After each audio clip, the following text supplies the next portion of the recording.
सुप्रभात बच्चों। आइए आज हम विराम चिन्ह के बारे में जानते हैं कि विराम चिन्ह क्या होते हैं, इनका प्रयोग क्यों करना चाहिए। बच्चों, विराम का मतलब क्या होता है? विराम का मतलब होता है कि रुकना। बच्चों, कहीं भी हम जब चलते हैं तो थोड़ा सा जब हम चलते चलते ठहर जाते हैं तो थोड़ा रुक जाते हैं। हम क्यों रुक जाते हैं? ताकि हमें थोड़ा सा आराम मिल जाए या विश्राम मिल जाए। तो हम जब अपने चलते चलते रुक जाते हैं, विश्राम करने लगते हैं, इसी तरह से भाषा में भी अपने भावों को, अपनी बातों को दूसरों तक पहुंचाने के लिए हम विराम चिन्ह का प्रयोग करते हैं।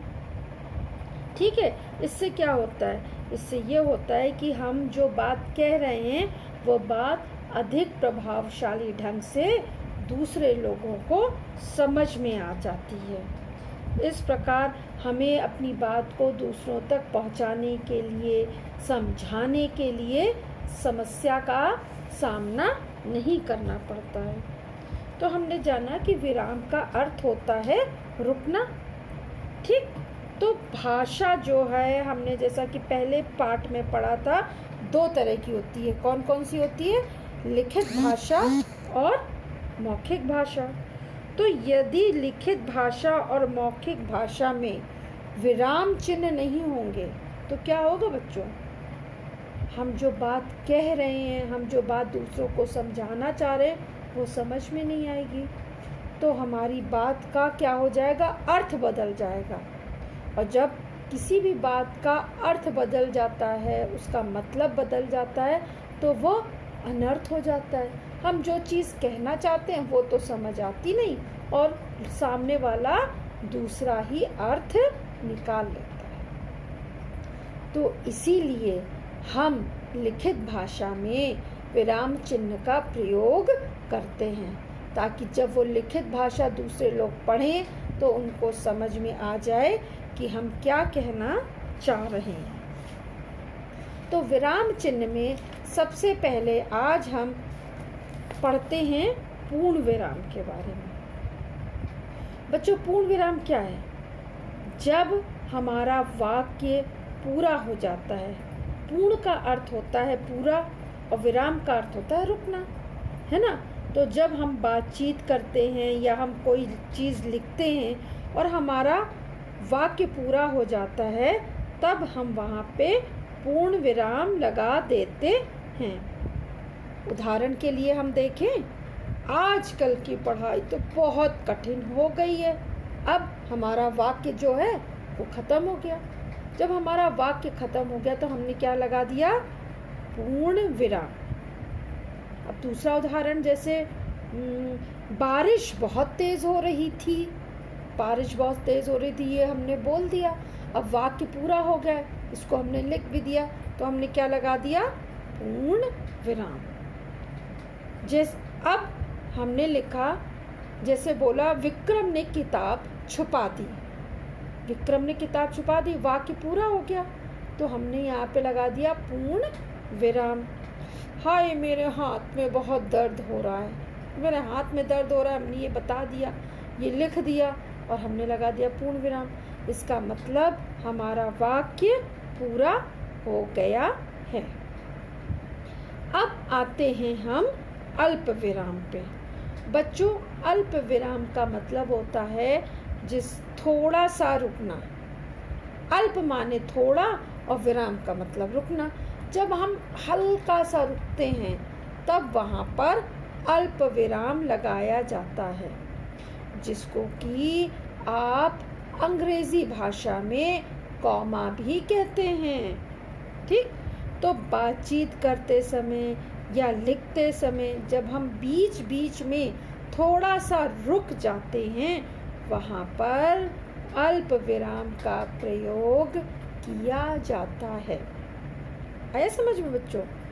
अब उदाहरण के लिए हम देखें, जैसे ऋषि, नवीन, श्रेया और हरि मेरे मित्र हैं। हमने क्या किया? जितने भी मित्रों के नाम लिए उनके बीच बीच में अल्प विराम या कॉमा लगा दिया। ठीक, ऋषि के बाद कॉमा, नवीन के बाद कॉमा, श्रेया के बाद लेकिन और लगा है। और हरि मेरे मित्र हैं, पूरा वाक्य हो गया, हमने लगा दिया पूर्ण विराम। ठीक, नहीं, मैं तुम्हें नहीं बताऊंगा।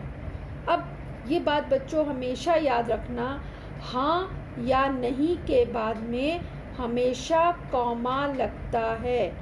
हाँ या नहीं जब हम लिखते हैं उसके बाद में हमेशा अल्प विराम लगाया जाता है।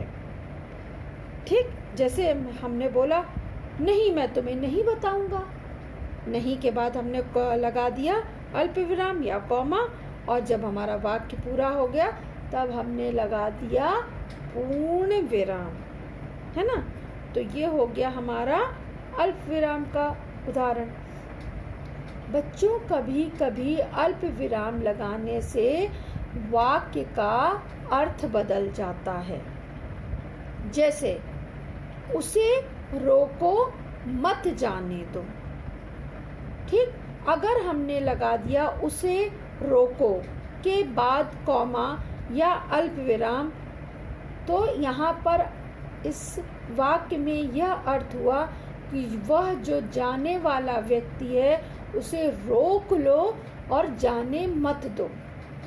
लेकिन अगर इसी वाक्य में उसे रोको मत जाने दो, मतलब मत के बाद में हमने अल्प विराम या कॉमा लगाया, तो वहाँ पे इसका अर्थ हो जाएगा उस जाने वाले व्यक्ति को रोको नहीं परंतु जाने दो। मतलब उसको रोकने की कोई आवश्यकता नहीं है, उस व्यक्ति को जाने दो। अब हम विराम चिन्ह के तीसरे भाग पर आते हैं, योजक चिन्ह।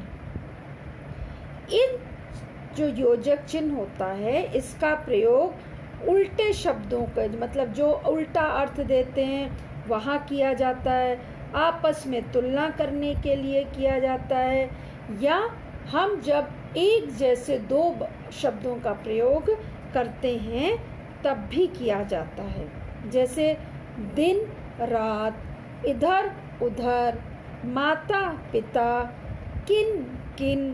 तो जब इस तरह के शब्दों का प्रयोग होता है तब हम वहाँ पर योजक चिन्ह लगा देते हैं। बच्चों, अगर योजक चिन्ह हटा देंगे तो वहाँ पर और हो जाएगा, और योजक चिन्ह अगर लगा रहेगा तो वहाँ पर और लगाने की आवश्यकता नहीं पड़ती है।